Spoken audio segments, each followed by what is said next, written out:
Alam mo bang tinaguri ang Saldico ng noong Duterte administration? Ito ay si Congressman Eric Yap.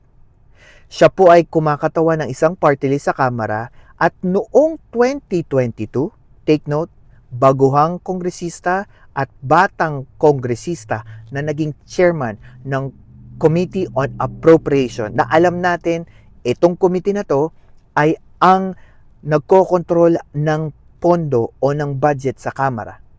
Kung titingnan nyo po, si Eric Yap ay napabilang sa mga alleged contractors. Bakit? Based sa napag-alaman ng AMLAC sa kanilang pag-iimbestiga, lumalagay po noong panahon ng taong 2022 hanggang 2025.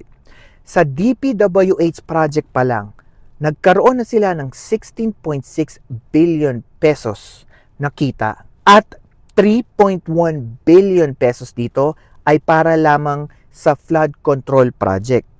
At lumalagay dito na noong 2022 hanggang 2025, nagkaroon po ng total na 161 transaction ng mga DPWH project ang kanilang nakuha na nagkakahalaga ng almost 4.7 billion pesos. And knowing that there are frozen accounts ang ibinaba ng Court of Appeal sa magkapatid na Eric at Edvic Yap. Ito po ay 280 bank accounts, 22 insurance policies, 3 security accounts, at 8 air assets. At sa 8 air assets na to, isa doon ay nakapangalan po sa kanyang kapatid na si Edvic Yap.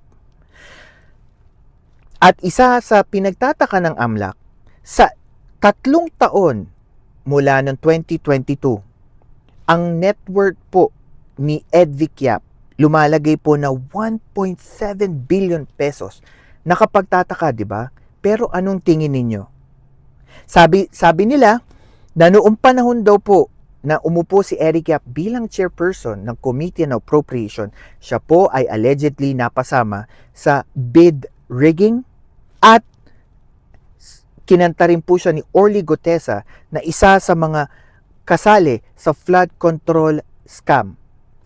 Kung tatandaan nyo po, siya po, si Eric Yap po ang may pagmamayari ng Silver Wolves Construction Corporation na kung saan po nagmamanage ng construction business sa La Union. Guys, what do you think? Comment down below.